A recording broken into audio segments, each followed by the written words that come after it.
Hi,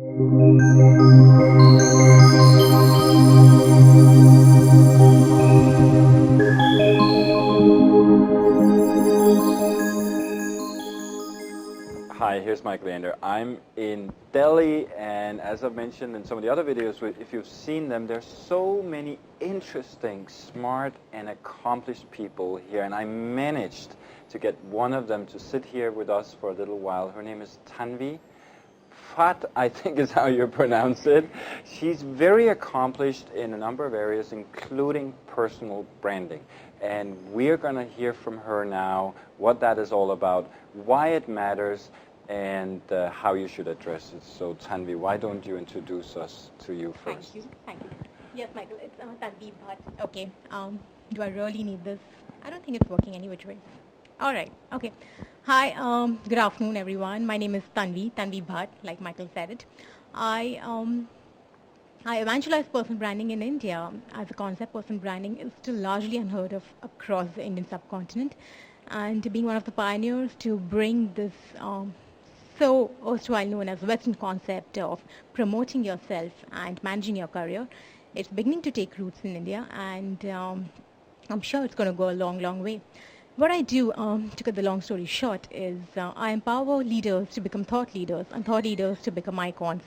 Thought leadership is what drives a brand to become a legacy, and that's where I partner with business leaders, entrepreneurs, CXOs, aspiring CXOs, promoters, owners of organizations who are typically brand ambassadors of the organization, and they really need to step out of shadows of invisibility, take control of who they are, what people know about them, and let their brands be celebrated.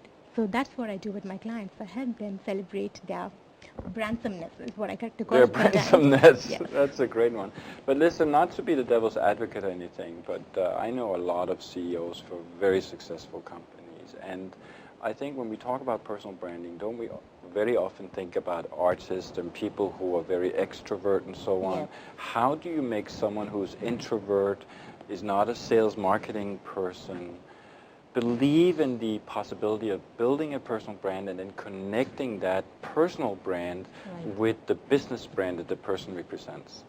Right. So, thank you for asking this. It's believed that personal branding is only for the flamboyant breed. Introverts have nothing to do with personal branding. It's not their cup of tea.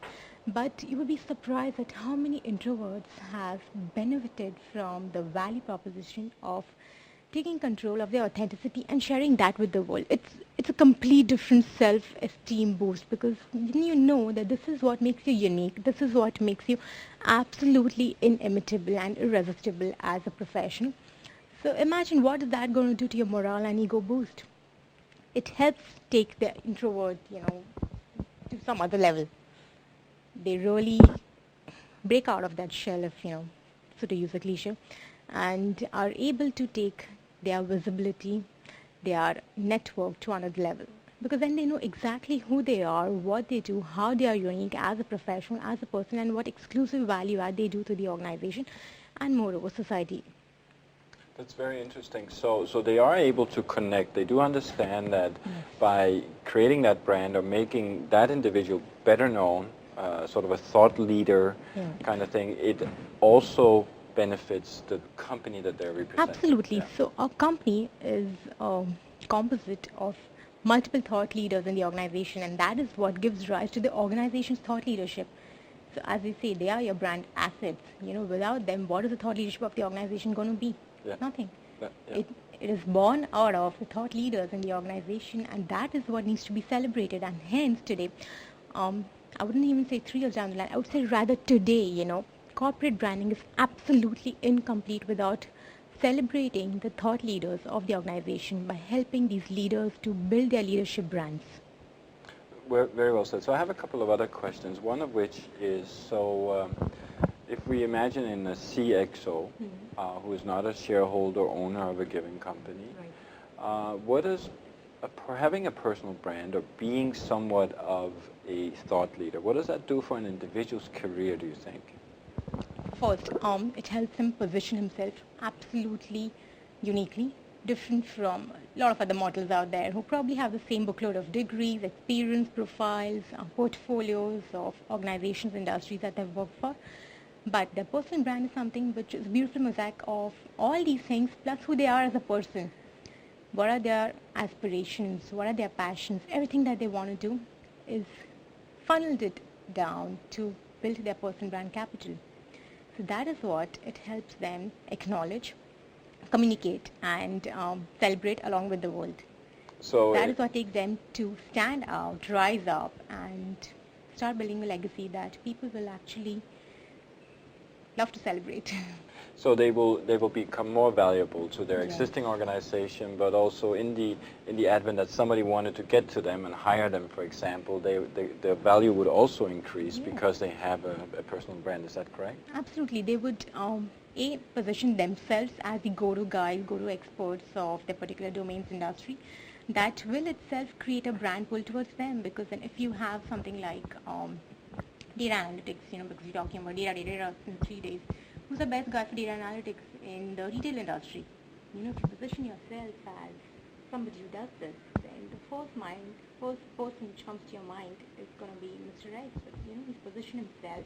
He's been constantly adding selfless value to the entire community, helping them understand data, analyze it better and better. So clarity about brand positioning and constantly adding value to the community is going to help him be in the forefront of the race, the rat race of the corporate.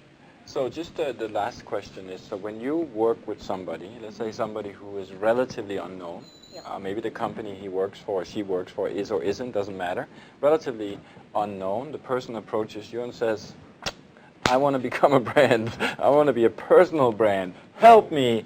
What do you do? Well, of course, I will take him because it would be a challenge. It would be more challenging to help him understand that, listen, it's going to be even more difficult for you to build your personal brand and visibility because the organization you work for is not very well known. But that is not really the yardstick by which we measure the success of a person's brand visibility or management. Because what happens is people like him can use personal branding as a tool to do surrogate corporate branding as well. So the more forums, online, offline, the more networks, people, communities he's going to be visible in, the corporate brand would automatically be piggybacking on his shoulders. Right. So it's win-win for both. So you would create a plan, right, and cover Yes. all those bases. Absolutely, I'll cover all those areas where he, as a professional, would benefit for his personal branding, plus the corporate brand also. Yeah, of course, I'll charge him double as well because I'm doing both the things, corporate branding plus personal branding. That's not sure that's so nice, but I get your Just kidding. point. No, but yes, Yeah. the point I'm trying to make is that there is a direct as well as indirect benefit for the individual as well as the organization. Personal branding plus corporate branding happening at the cost of fun. Well, that's wonderful. Thank you so Yes. much. And to you listening, if you want to get in touch with Tanvi, I'm not sure where you're watching this video, but there should be some links somewhere around here or inside the video, so you can go to her LinkedIn page and her homepage/blog and learn more about how she can help you. So thank you for watching and have a great day today and, of course, all the other days.